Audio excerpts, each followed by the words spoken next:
Buenas tardes. Estoy dejando la clase en el escritorio. Voy a agradecerles que tengan cuidado en el uso.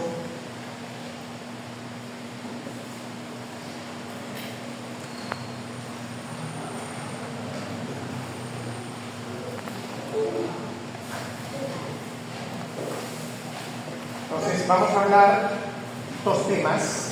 El primero es las enfermedades pulmonares intersticiales y el otro son las enfermedades ocupacionales, ¿no? En alguna medida se entrelazan.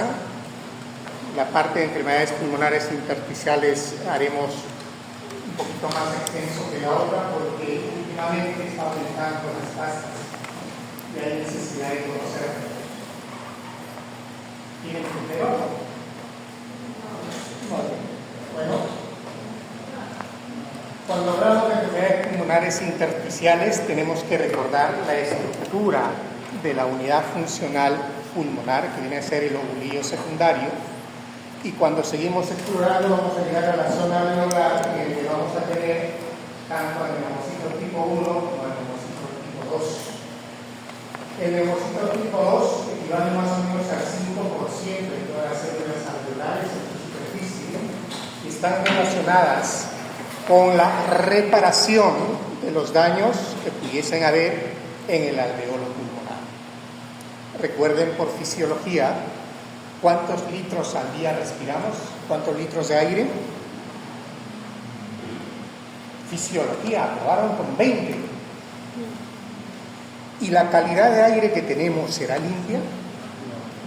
Cuando vemos los vidrios de los edificios por la parte externa se ensucian, ¿no es cierto? Este tipo de aire ingresa a nuestros alveolos, ¿no?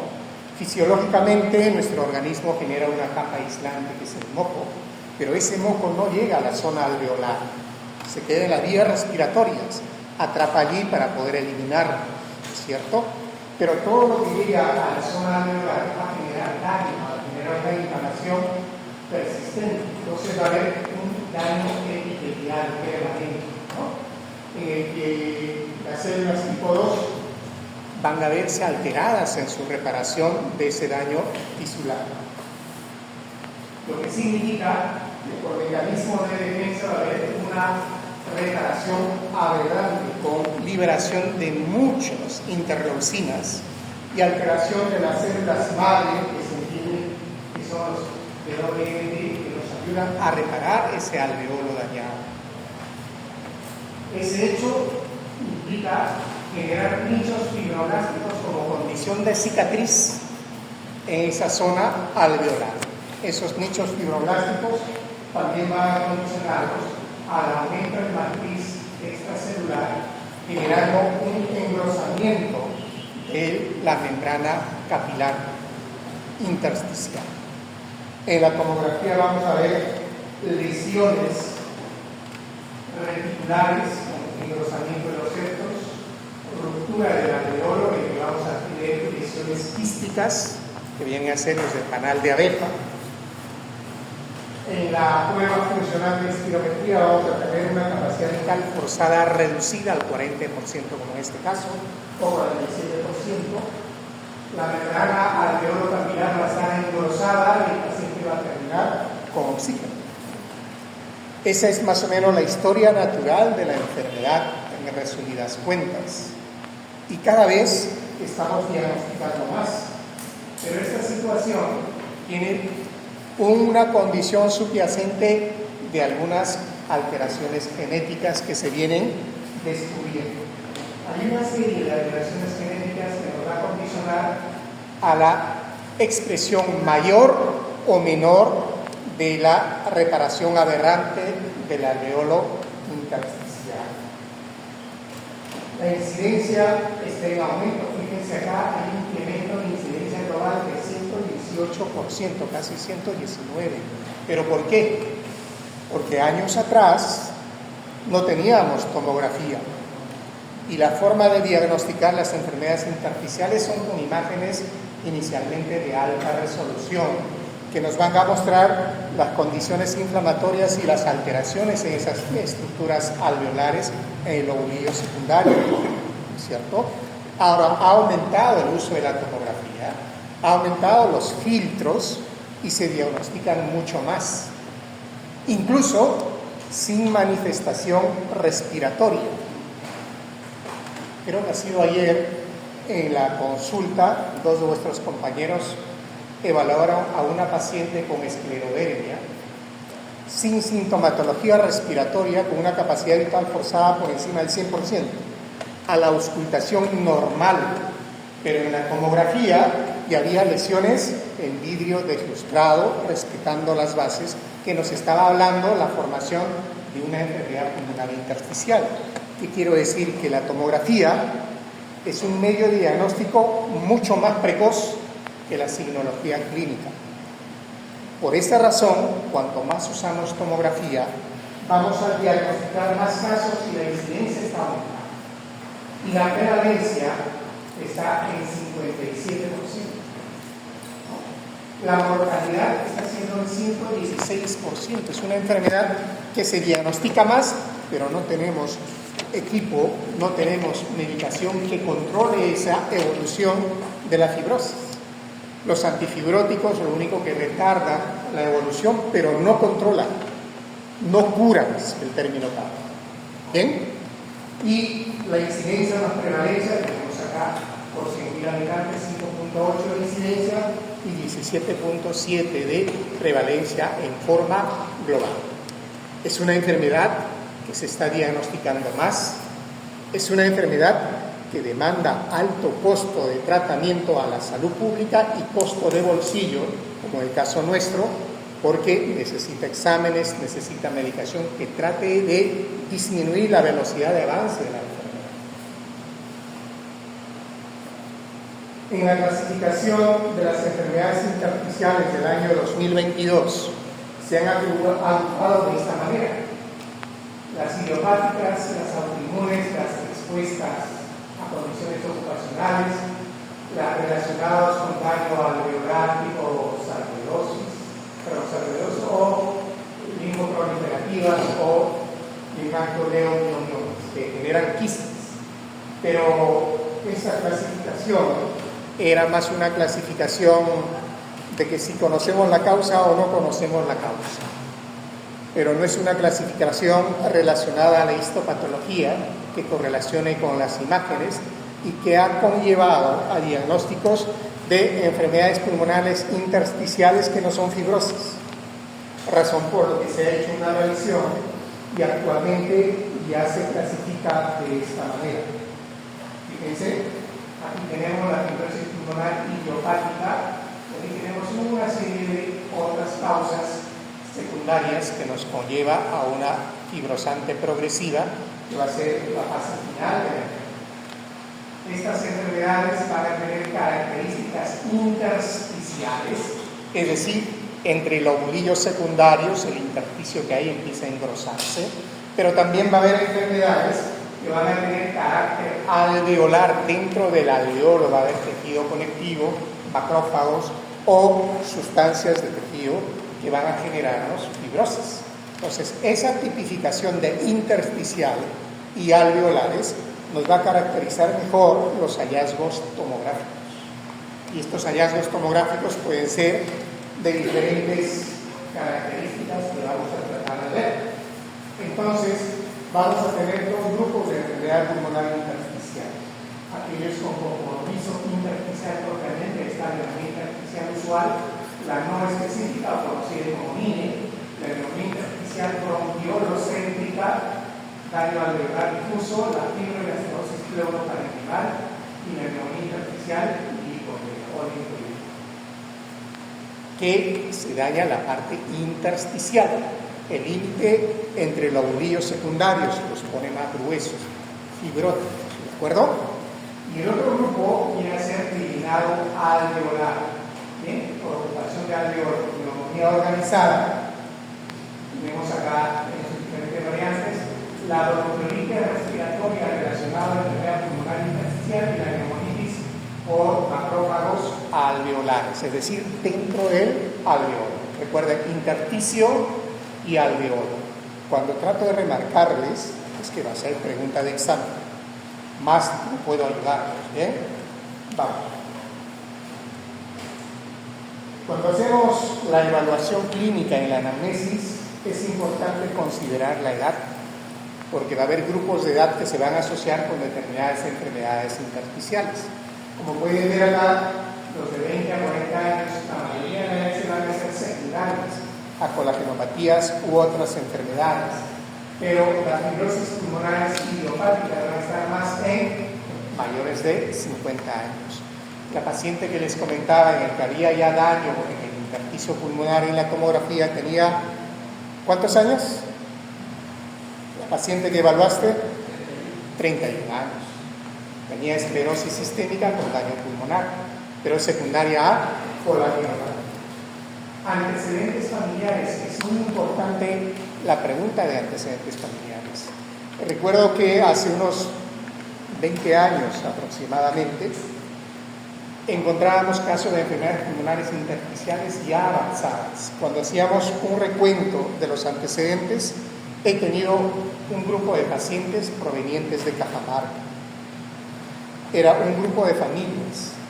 Años después, la familia de una tecnóloga que trabajaba acá, eran de Lima, también ya estaban haciendo enfermedades pulmonares intersticiales. ¿Qué quiere decir? Que hay una condición genética que se va heredando y va condicionando a la aparición de la enfermedad. Como les mostré en las primeras diapositivas, algunos genes identificados condicionan el carácter familiar y siempre hay que preguntar si en la casa hay alguien más, el tío, el abuelo de que ha fallecido, ¿no? Es importante considerar eso. El hábito tabáquico. El hábito tabáquico está relacionado mucho, por ejemplo, con las neumonitis intersticiales bronquiolocéntricas, ¿no? En el grupo está, por ejemplo, la neumonitis por hipersensibilidad, ¿no? Está relacionado con daño alveolar difuso. Entonces, el antecedente tabáquico es muy importante en esos casos. Historia ocupacional, como el caso que presentaron un trabajador de una fábrica de metales, con el orito, ¿no es cierto? En esa misma medida pueden haber trabajadores metalúrgicos, las personas que hacen joyas, que tienen exposición a polvo. ¿Recuerdan? No sé si ustedes recordarán el 11 de septiembre del año 2000, de las Torres Gemelas. Se cayeron las Torres Gemelas, así un mundo de polvo. Han hecho el seguimiento y han encontrado, por ejemplo, neumonitis intersticiales agudas en menos de 6 meses por ese polvo. Entonces, la exposición de polvo también es importante preguntar. Hay trabajadores que están expuestos a polvo, hay trabajadores que están expuestos a sustancias químicas, las que hacen limpieza de hogar, por ejemplo, las que se dedican a esta actividad, ¿cierto? ¿Cuántos recicladores ven en vuestras calles informales? Están expuestos a diferentes sustancias. ¿Cuántos de ellos harán neumonitis? ¿No es cierto? En la época de Navidad, ¿cuántos compramos pavos? ¿Quiénes sacan las plumas de los pavos? ¿Han visitado los mercados grandes cómo despluman? Tendrán protección y las caspas y el polvillo. Como ven, las condiciones ocupacionales son muy importantes para definir si tiene o no una neumonitis pulmonar intersticial. Debemos preguntar. El uso de fármacos. Las personas que utilizan nitrofurantoína, macrodaltina, bleomicina, amiodarona, están relacionados también con neumonitis pulmonares intersticiales. Alguna vez estaba en la tarde en la consulta y viene una doctora en oncología con sus residentes, y mi residente 3, por una neumonitis pulmonar bilateral subpleural ascendente, que había recibido una terapia biológica para un cáncer, que ha hecho una neumonitis pulmonar secundario al tratamiento biológico.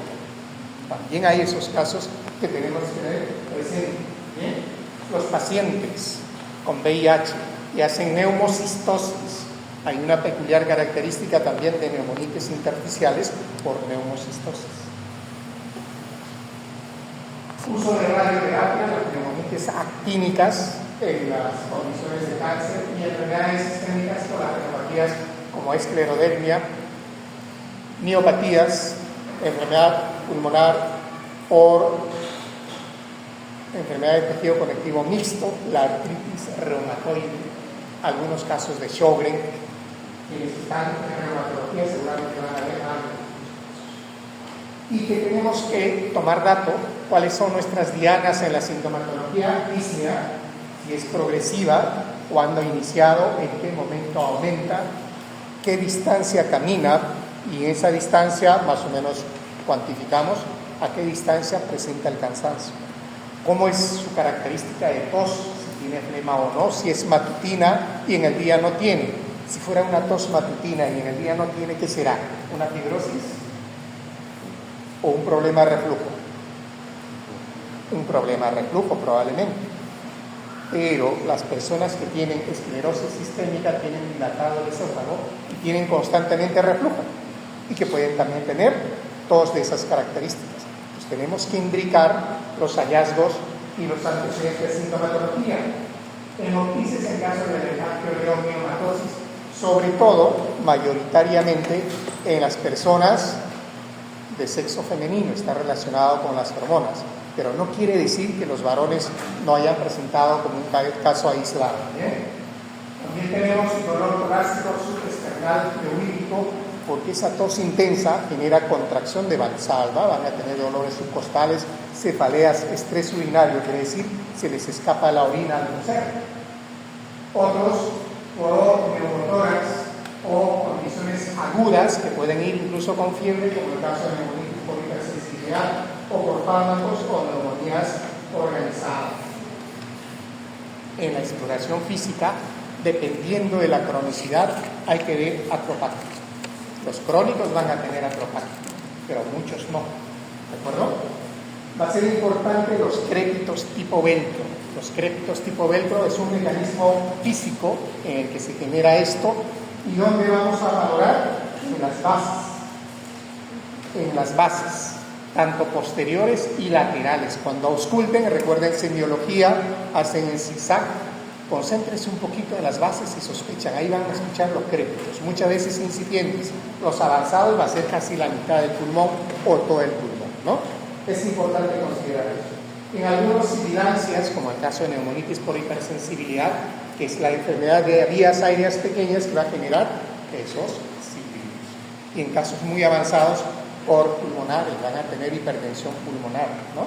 Signos de cor pulmonar, edemas acrodistales, infiltración irregular, las líneas bastante largas. Entonces, los crépitos, algunas manifestaciones extrapulmonares, también tenemos derrames pleurales, vamos a tener enfermedades del tipo aretinoide y de la tráquea, sobre todo en Sjögren, ¿no? Van a tener dificultad en el Sjögren, se les va a citar. Van a tener serotraquea, van a tener una tos muy peculiar. En condiciones de vías respiratorias altas, bronquiolitis, bronquioctasias, sobre todo en aquellas personas fumadoras, ¿no? Es importante considerar eso. También lesiones paroidales intersticiales, que son los habituales, dependiendo de la evolución, que vamos a ver luego. Hemorragia alveolar difusa, si se relaciona, por ejemplo, con LES no controlado, puede haber neumonitis agudas, dependiendo de la condición en que se encuentra, hipertensión pulmonar y vasculitis, si hay una enfermedad reumatológica subyacente.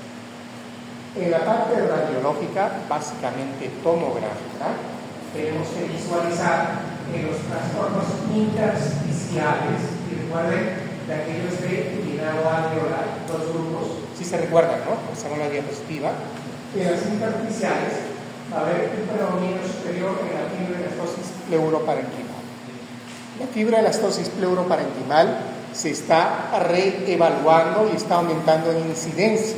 Antiguamente se decía, no, eso es tuberculosis, PK negativo, hay que darle tratamiento, y se les daba tratamiento.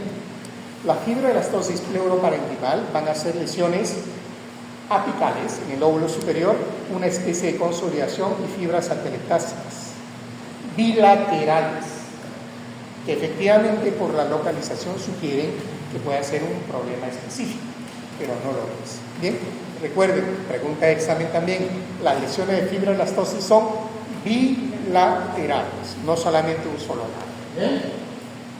Ahora, en las intersticiales va a haber un componente difuso de las lesiones en las neumonitis intersticiales bronquiolocéntricas con el daño alveolar difuso y a predominio de bases bajas en las neumonías intersticiales usuales, el UIP, ¿bien? En los famosos niños o neumonías intersticiales no específicas, en las neumonías intersticiales linfoides. Ese es el patrón que tenemos que ver en la tomografía. Ahora, en las alveolares van a haber multifocales, focos de consolidación, como que si fueran varios focos de neumonía, en el caso de neumonía organizada o neumonía eosinofílica. Pero también van a ser difusos en aquellos que tienen neumonitis por macrófagos alveolares, ¿no? Ahora, la densidad principal de consolidación, neumonía organizada, y el resto vidrio deslustrado, como un vidrio raspado, ¿sí? Ubican el concepto, ¿no? Hay unos vasos medio opacos que utilizan en el pisco sour, creo, medio opacos raspados, que le dan cierto caché al pisco sour. Esa característica en el pisco. ¿Bien? Ahora, en los casos de matriz intersticial, no alveolar, intersticial, son los tres grupos más resaltantes: la neumonía intersticial usual o la fibrosis pulmonar idiopática propiamente, la neumonía no específica, que viene a ser el famoso NINE en español, y la neumonía intersticial bronquiolocéntrica, que es la nueva agrupación desde el año pasado. Acá, en la usual va a haber paralización. Esa es su característica. Van a haber una especie de quistes en la periferia. Puede ser una sola cadenita. Antes decían que tiene que haber 3 cadenas para decir que es panalización.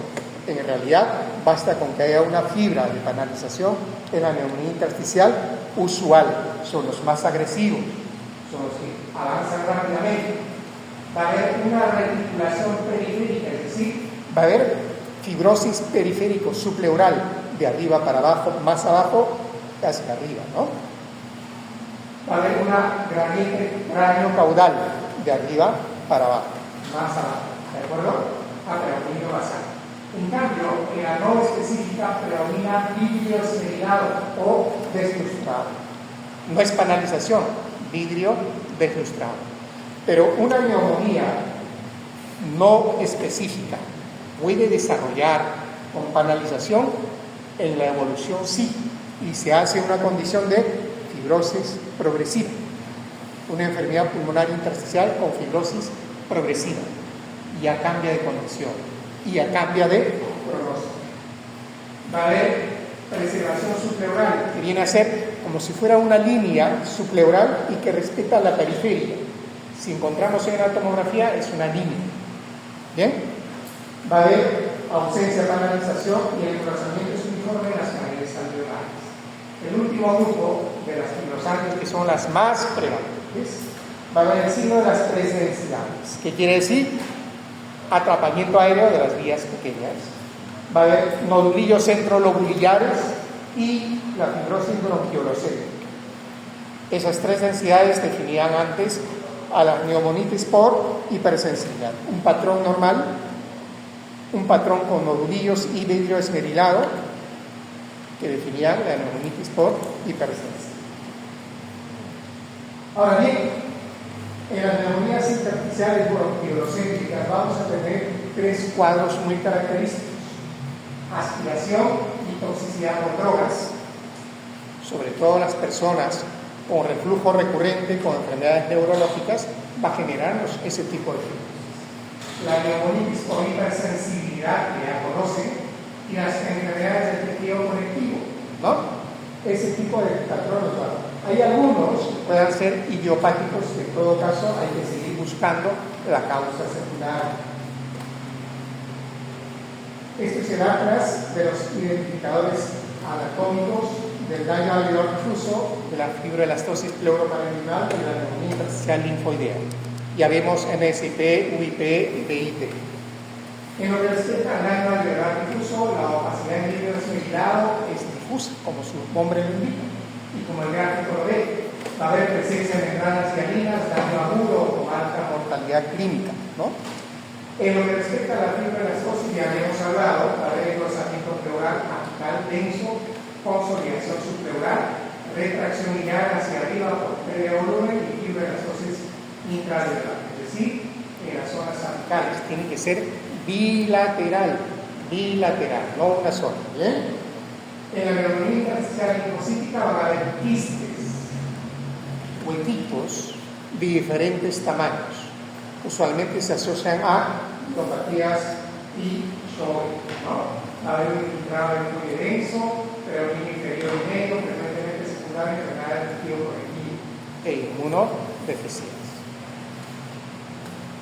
Ahora, en lo que respecta a aquellas enfermedades intersticiales alveolares, puede tener en su contenido organización del tejido colectivo laxo, como las neumonías organizadas, macrófagos, como las neumonías alveolares macrofágicas, y fluidos líquidos y proteínas, como en casos de proteinosis alveolar o neumonías lipoideas aspirativas, ¿no? Entonces, esas tres características son muy importantes. Y aquí, la ficha técnica de la neumonía organizada. Recuerden, va a tener una distribución multifocal en diferentes casos. El signo clásico de halo inverso, fíjense acá y acá. Va a haber también, van a ser altamente reversibles a tratamiento de corticoides. Le damos corticoides, va a mejorar el cuadro, pero hay una recurrencia. Nuevamente vuelven a aparecer. ¿Bien? Tenemos acá las bronquiolitis respiratorias relacionadas a enfermedades intersticiales. Va a ser a predominio de lóbulos superiores, nodulitos peribronquiales, nódulos finos en vidrio esmerilado y los macrófagos pigmentados obstruyen las vías respiratorias y generan ese tipo de nódulos, usualmente en fumadores. ¿Bien? Aquí la neumonía intersticial macrofágica o posterior macrófagos va a ser más en el lóbulo inferior que en el lóbulo medio. Va a haber vidrio esmerilado difuso extenso, ocasionalmente con formación de quistes y enfisema, y va a haber una acumulación masiva de macrófagos en los espacios alveolares.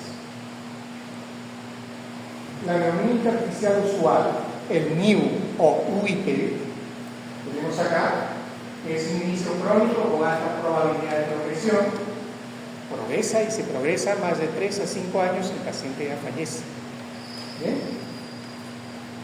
Hay necesidad de buscar causas secundarias como enfermedad del tejido colectivo, neumonitis por hipersensibilidad fibrosante, asbestosis, medicamentos.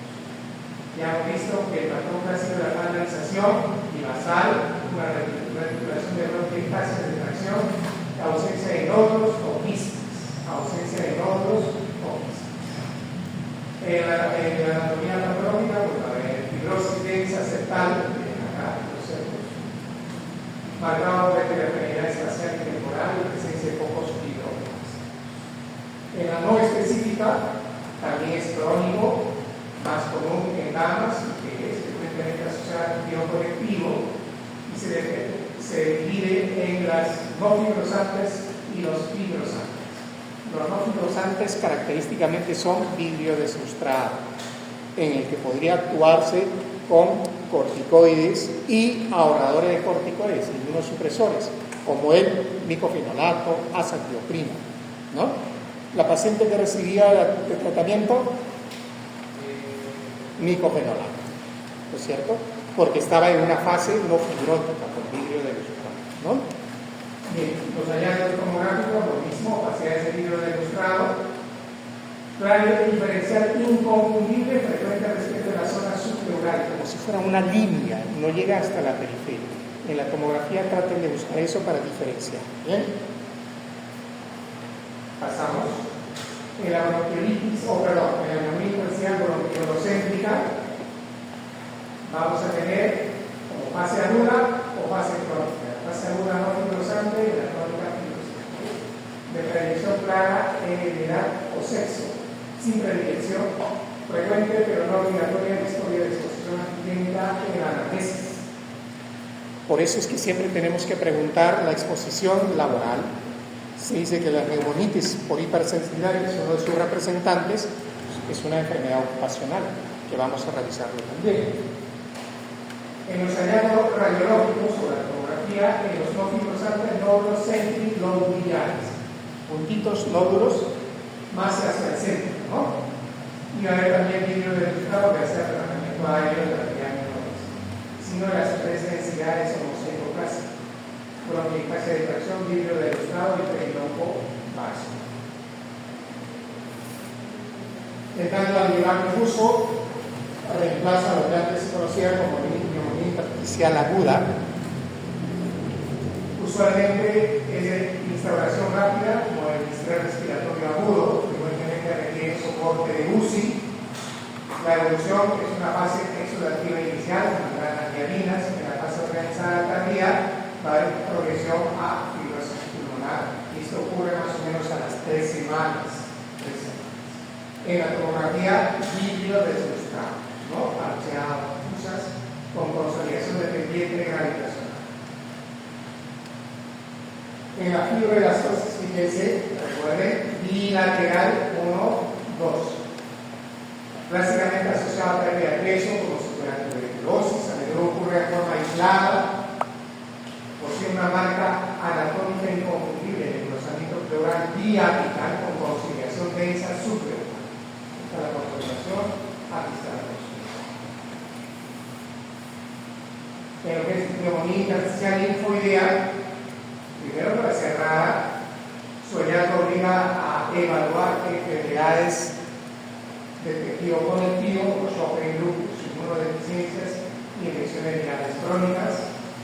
En la tomografía va a haber más lesiones en el lóbulo medio, quistes pulmonares, como ven acá, sobre todo en las miopatías, y engrosamiento intersticial de distribución perilinfática, ¿no?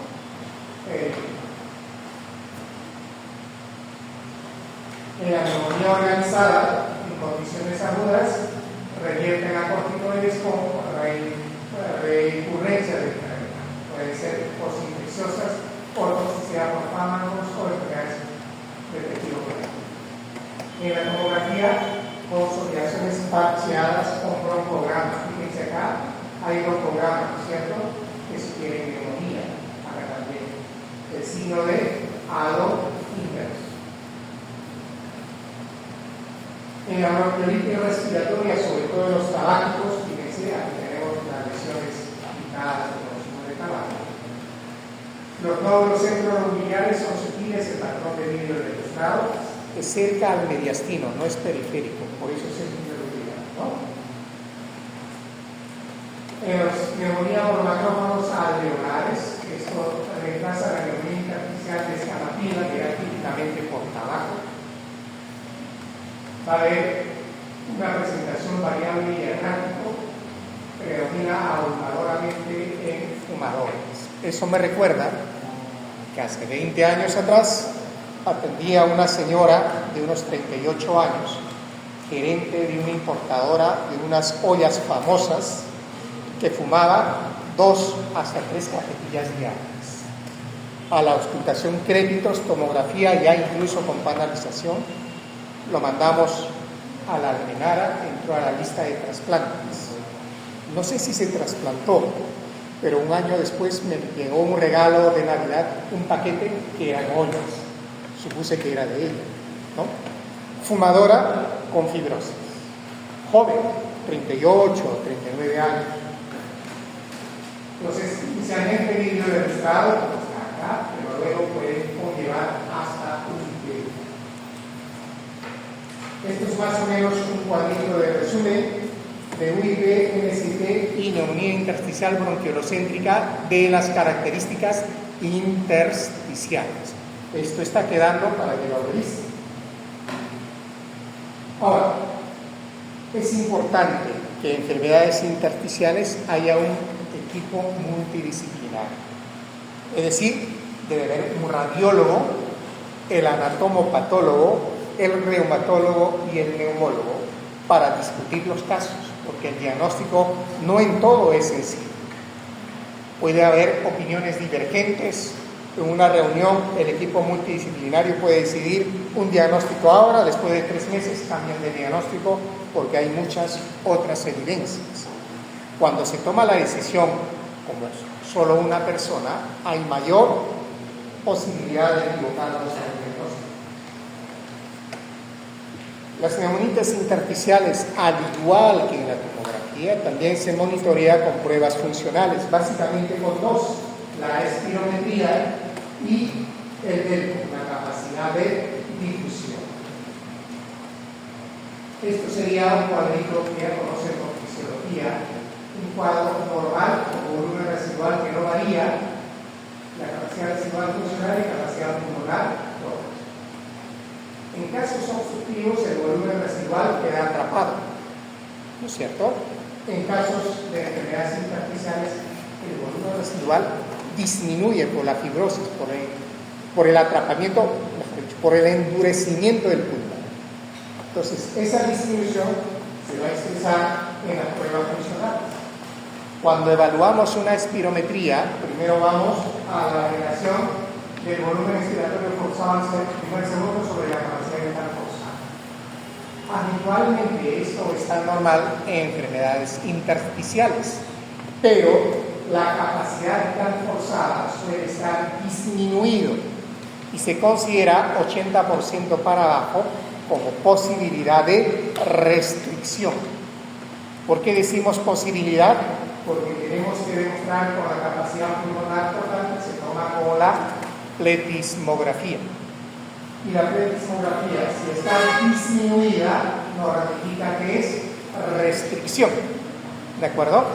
Entonces, en las espirometrías la capacidad vital forzada va a estar disminuida, menos del 80%, y debemos ratificar con la pletismografía.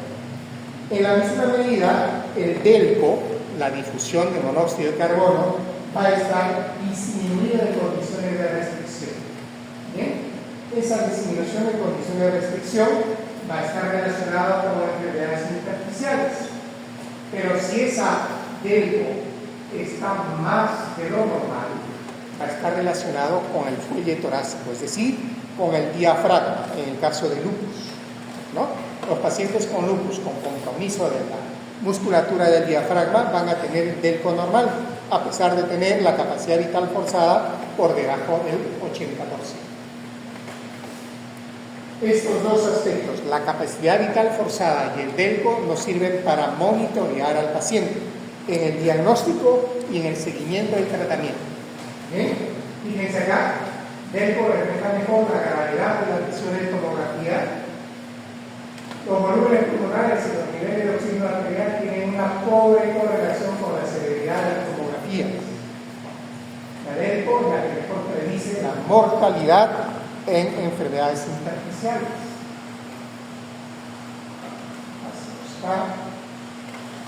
La tendencia de la disminución de la capacidad vital forzada predice también mortalidad, capacidad vital forzada y DELCO. Si yo inicio un tratamiento antifibrótico a un paciente con enfermedad intersticial, tengo que saber si ese tratamiento está favoreciendo o no. Y la forma de saber no es con tomografía, es con capacidad vital forzada y DELCO. Si inicio ahora, a los 3 meses tengo que tomarle una espirometría y DELCO. Si a los 3 meses la capacidad vital forzada ha bajado más del 10%, no me sirve ese tratamiento. Si a los 3 meses el DELCO ha bajado más del 15%, no me sirve el tratamiento. Entonces tengo que descontinuar. Ahora, si la capacidad vital forzada ha disminuido en menos del 10% y DELCO en menos del 15%, sigo el tratamiento por 6 meses más. Y nuevamente evalúo. Si ha bajado en más del 10% la capacidad vital forzada, no sirve el tratamiento. Si el DELCO ha bajado más del 15%, no sirve el tratamiento. Preguntas de examen. ¿Cómo monitoreamos el tratamiento? Ese caminata nos ayuda más para ver si está haciendo hipertensión pulmonar, si desatura o no para dar tratamiento de oxígeno domiciliario. La biopsia pulmonar no es parte del diagnóstico habitual de las enfermedades intersticiales, pero en las situaciones en las que sí se requiere, tiene que ser la criobiopsia, no la biopsia transbronquial, criobiopsia, es decir, se introduce una sonda en el que se baja la temperatura a menos de 80-89 grados, se congela esa parte del tejido y se saca cajones de este tamaño. Eso no sirve, pero las biopsias transbronquiales no. O la toracotomía mínima abierta, se toma un pedazo, esa también sirve, pero es mucho más traumática, ¿cierto? Muy bien. En buenas muestras se valora las características anatomopatológicas que ya han estudiado en histología, ¿no? La heterogeneidad espacial, la heterogeneidad temporal, y lo vamos a repetir. Ahora bien, en el tratamiento, hasta el momento, tenemos dos antifibróticos estudiados, con niveles de evidencia de recomendación favorable: la pirfenidona y el nintedanib. Ambos no neutraliza el avance de la enfermedad, disminuye la velocidad del avance. Tienen alto costo, algunos sí. Recuerdo que cuando llegó nintedanib al país, la marca original, y estaba patentada, el tratamiento llegó a costar 20.000 soles mensuales. Y financiar 20.000 soles mensuales para la clase media es difícil, para la población en general peor aún, ¿no es cierto?